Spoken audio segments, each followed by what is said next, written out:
Hello दोस्तों, कैसे हैं आप सब। आई होप अच्छे होंगे। मैं हिमांशु आप सभी का एक बार फिर से मंत्रा क्लासेस में हार्दिक स्वागत करता हूं। दोस्तों, आज की क्लास में हम लेके आए हैं भौतिक विज्ञान, जो फिजिक्स के टॉप क्वेश्चन हैं। टॉप क्वेश्चन लाइट से हैं। लाइट प्रकाश चैप्टर से जो अच्छे अच्छे क्वेश्चन आते हैं वो आज हम कंप्लीट कराने वाले हैं। इसके हम टॉप 20 प्रीवियस ईयर क्वेश्चन कराएंगे। ये आपके लिए air force, x group, navy, AA, SSR और SSC, रेलवे, आप ये सारे एग्ज़ाम के लिए महत्वपूर्ण वीडियो है। बिना स्किप किए हुए देखिए, ये इसका है पार्ट 1। चलिए वीडियो को स्टार्ट करते हैं।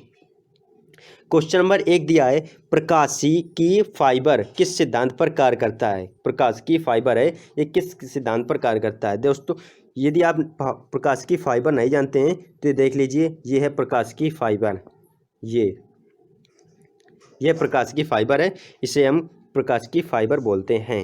ठीक है, अब इसे प्रकाशिकी फाइबर से हम समझते हैं।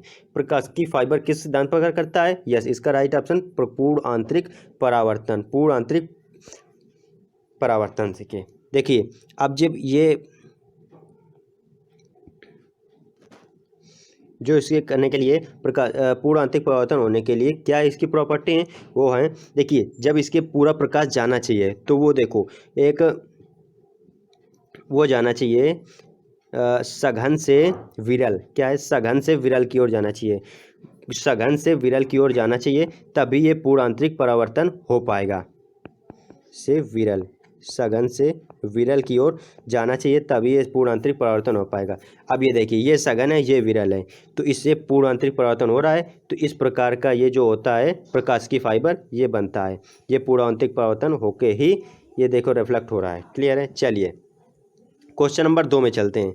क्वेश्चन नंबर 2 दिया है, अल्फा, बीटा तथा गामा की भेदन शक्तियाँ अपने आरोही क्रम में किस सिद्धांत पर किस क्रम में होती हैं। ठीक है, देखो अल्फ़ा, बीटा, गामा, देखो इसमें बीटा सबसे ज़्यादा भेदन की क्षमता किसकी होती है। सबसे ज़्यादा भेदन क्षमता होती है जो होती है वो गामा की होती है, फिर होती है बीटा की होती है, फिर अल्फ़ा की होती है। सबसे ज़्यादा इस प्रकार से ये सीरीज़ आप याद कर लीजिए, ये गामा, ये सीरीज होती है। तो इसका राइट ऑप्शन कौन सा होगा आरोही क्रम में। यस, इसका राइट ऑप्शन बी होगा। क्लियर है, आरोही क्रम मतलब कि घटते हुए क्रम।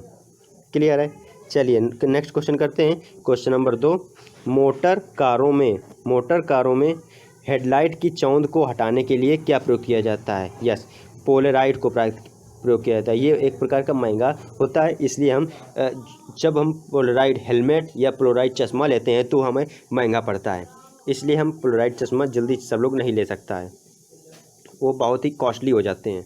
क्लियर है। चलिए नेक्स्ट क्वेश्चन करते हैं। सर सीवी रमन को उनके किस प्रयोग के लिए नोबेल पुरस्कार दिया गया था। कौन सा। प्रकाश अपवर्तन, प्रकाश विक्षेपण, प्रकाश प्रकीर्णन, प्रकाश परिक्षेपण। यस, इसका राइट ऑप्शन को होगा प्रकाश प्रकीर्णन, इसका राइट ऑप्शन होगा। क्लियर है। चलिए नेक्स्ट क्वेश्चन कौन सा है। नेक्स्ट क्वेश्चन है, तरल से भरे हुए बीकर। चलिए क्या क्वेश्चन है, तरल से भरे हुए बीकर को तल के कुछ किस कारण से ऊपर उठा हुआ दिखाई देता है। कौन सा कारण है। परावर्तन, अपवर्तन, व्यतिकरण, विवर्तन। यस, इसका राइट ऑप्शन कौन सा होगा। इसका राइट ऑप्शन होगा अपवर्तन के कारण। क्लियर है। चलिए नेक्स्ट क्वेश्चन है, इंद्रधनुष की रचना किससे होती है। इंद्रधनुष की रचना किससे होती है। इसका राइट ऑप्शन कौन सा होगा। देखो, जल की बूंद में सूर्य का प्रकाश में विसरण होना, जल की बूंदों का आयनन होना, जल की बूंदों द्वारा प्रकाश के अपवर्तन तथा परावर्तन के कारण, और जल की बूंदों द्वारा सूर्य के प्रकाश का अवशोषण। यस, बिल्कुल सही। इसका right option option number D क्या है, जल की बूंदों द्वारा सूर्य के प्रकाश को अपवर्तन और परावर्तन से, इसका राइट ऑप्शन होगा। चलिए क्वेश्चन नंबर नेक्स्ट करते हैं। क्वेश्चन नंबर नेक्स्ट दिया हुआ है, उस समय पूर्ण आंतरिक परावर्तन नहीं हो सकता जब। इसके मैंने जो पहला क्वेश्चन कराया है उसमें मैंने क्लियर करा दिया है। देखो, जब पूर्ण आंतरिक परावर्तन कब हो सकता है, जब सघन से विरल में जाना चाहिए। क्या है, सघन से विरल में, तभी पूर्ण आंतरिक परावर्तन होगा। अब इसमें देखो, कांच क्या है, कांच और पानी में क्या सघन है, कांच सघन है, ये हो जाएगा सही है।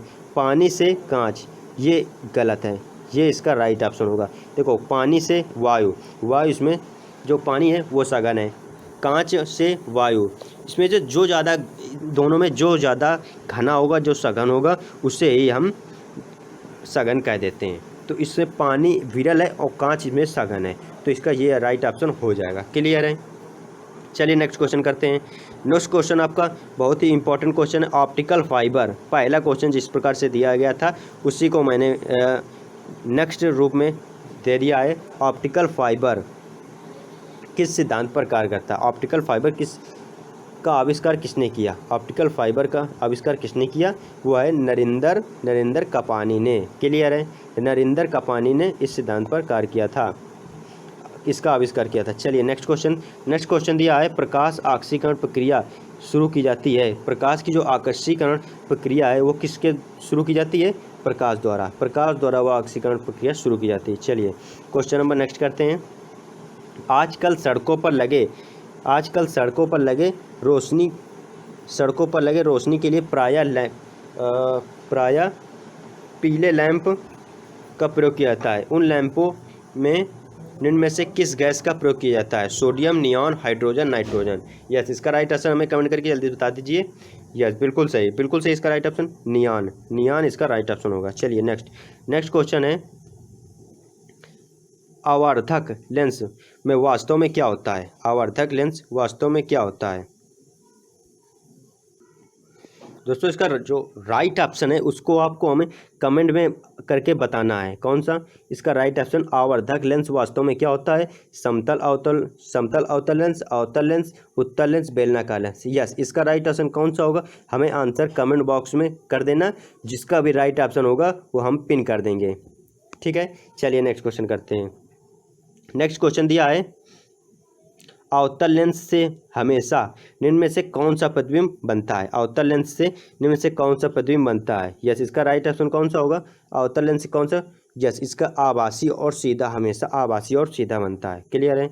चलिए नेक्स्ट क्वेश्चन करते हैं। नेक्स्ट क्वेश्चन है, वह लेंस जो किरणें एकत्रित करता है उस लेंस को कहते हैं। उस लेंस को क्या कहते हैं?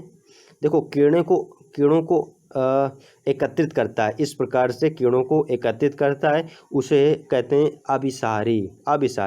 और किरणों को फैलाता है, कौन सा फैलाता है? अपसारी। तो इसका right option number A. Clear है? चलिए नेक्स्ट क्वेश्चन है, चतुष्प्रदर्शक एकक प्राथमिक रंग, मतलब जो प्राइमरी रंग होते हैं, प्राइमरी रंग भी बोलते हैं, और ये आपके एग्जाम में जो आएगा, प्राइमरी रंग किस प्रकार के होते हैं? चलिए इसका राइट आंसर होगा, इसे आप याद करने के लिए BGR याद कर लीजिए। ब्लू ग्रीन रेड, नीला हरा लाल, और इसमें कोई भी आंसर राइट नहीं हो, तो ऑप्शन नंबर बी इसका राइट ऑप्शन। क्लियर है? चलिए नेक्स्ट क्वेश्चन, जब रंगीन अक्षरों पर समतल कांच की पट्टी रखी जाती है तो कौन सा अक्षर कम उठा हुआ दिखाई देता है? कौन सा अक्षर कम उठा हुआ दिखाई देता है? देखो, जिसका विचलन कोण सबसे ज़्यादा होगा वो सबसे ज़्यादा उठा हुआ दिखाई देगा, और जिसका विचलन कोण सबसे कम होगा वो सबसे कम उठा हुआ दिखाएगा। तो विचलन कोण सबसे ज़्यादा किसका होता है? बैंगनी का होता है, तो ये सबसे कम होगा, और लाल ये सबसे ज़्यादा होगा, और सबसे कम उठा हुआ लाल दिखाई देगा। इसका राइट ऑप्शन कौन सा होगा? Option number A, Lal. Clear है? लाल होगा, बिल्कुल। चलिए इस प्रकार से नेक्स्ट क्वेश्चन है, प्रिज्म से गुजरने वाले प्रकाश का कौन सा रंग सबसे अधिक विचलन हो? ये देखो वही क्वेश्चन है, बिल्कुल कॉपी किया हुआ है। कौन सा प्रिज्म से गुजरने वाले प्रकाश का सबसे ज़्यादा विचलन किसका होता है? अब इसे हम प्रिज्म बनाकर आपको दिखा देते हैं।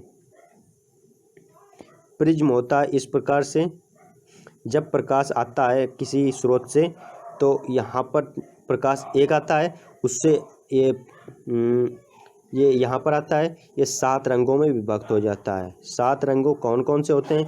7 रंग याद करने के लिए आप याद कर लीजिए विबग्योर, VIBGYOR, ठीक है, GYOR, विबग्योर।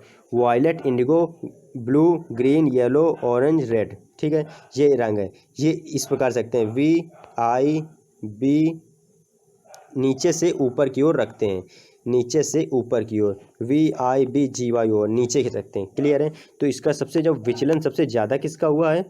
ये विचलन सबसे ज़्यादा हुआ है बैंगनी का, नीचे सबसे ज़्यादा बैंगनी है तो वह इसी का विचलन सबसे ज़्यादा हुआ है। तो इसका राइट ऑप्शन कौन सा होगा? Option number C. Option number C इसका राइट ऑप्शन होगा। चलिए नेक्स्ट क्वेश्चन करते हैं। नेक्स्ट क्वेश्चन है देहली आवृत्ति कैसी आवृत्ति है? जल्दी इसका राइट ऑप्शन हमें बता दीजिए कमेंट में। देहली आवृत्ति कैसी आवृत्ति है? जिसके नीचे वोल्टता के साथ साथ प्रकाश धारा घटती है, जिसके नीचे प्रकाश उत्सर्जन के संभव नहीं होता है, जिसके नीचे प्रकाश धारा स्थिर रहती है, जिसके नीचे वोल्टता के साथ साथ धारा घटती है। यस, इसका राइट आंसर ऑप्शन नंबर बिल्कुल ऑप्शन नंबर बी, जिसके नीचे प्रकाश विद्युत उत्सर्जन संभव नहीं है उसे देहली आवृत्ति कहते हैं। क्लियर है? चलिए next question. Question number next है, निम्न में से कौन सी प्रघटना यह निर्णय लेने में सहायक होती है कि यह अनुप्रस्थ है? देखो अनुप्रस्थ है, अनुप्रस्थ है तो यह सबसे इम्पॉर्टेंट क्वेश्चन है, पिछले ईयर में पूछा जा चुका है, एयरफोर्स में पिछले ईयर में पूछा जा चुका है। तो इसका राइट ऑप्शन है ऑप्शन नंबर बी, ध्रुवीकरण। ध्रुवीकरण इससे हम जान सकते हैं कि अनुप्रस्थ है कि अनुदैर्ध्य है। अब इसे आप इस प्रकार समझिए, देखिए अनुप्रस्थ और अनुदैर्ध्य में क्या अंतर है। यदि प्रकाश होगा, ये प्रकाश है, ठीक है, अनुदैर्ध्य होगा तो अनुदैर्ध्य का संबंध ध्वनि से होता है, ध्वनि का। ठीक है, नेक्स्ट क्वेश्चन है, प्रकाश के एक माध्यम से दूसरे माध्यम में गुजरने पर उसकी दिशा में होने वाले परिवर्तन की घटना कहलाती है? क्या कहलाती है? अपवर्तन, विवर्तन, संरचना में से कोई नहीं। ठीक है, यस, इसका right option option number A, option number A इसका राइट ऑप्शन हो गया। चलिए, दो निकायों के बीच ऊष्मा के प्रवाह की दिशा निर्भर करती है, किस पर निर्भर करती है? अपने अपने तापमान पर, अपने अपने तापमान पर इनकी दिशा निर्भर करती है। क्लियर है? चलिए नेक्स्ट। तो दोस्तों आज की वीडियो यहीं तक। आपके 20 क्वेश्चन हो गए, उनमें से एक क्वेश्चन मैंने होमवर्क दिया है, आप उसका आंसर कमेंट में करिए। जिसका भी राइट ऑप्शन होगा उसका मैं नेक्स्ट वीडियो में उसका नेम ले लूँगा। आप इस स्क्रीन में आपको उसका नाम दिखाई देगा। क्लियर है? चलिए आज की क्लास यहीं तक रखते हैं। जय हिंद, जय भारत, वंदे मातरम दोस्तों।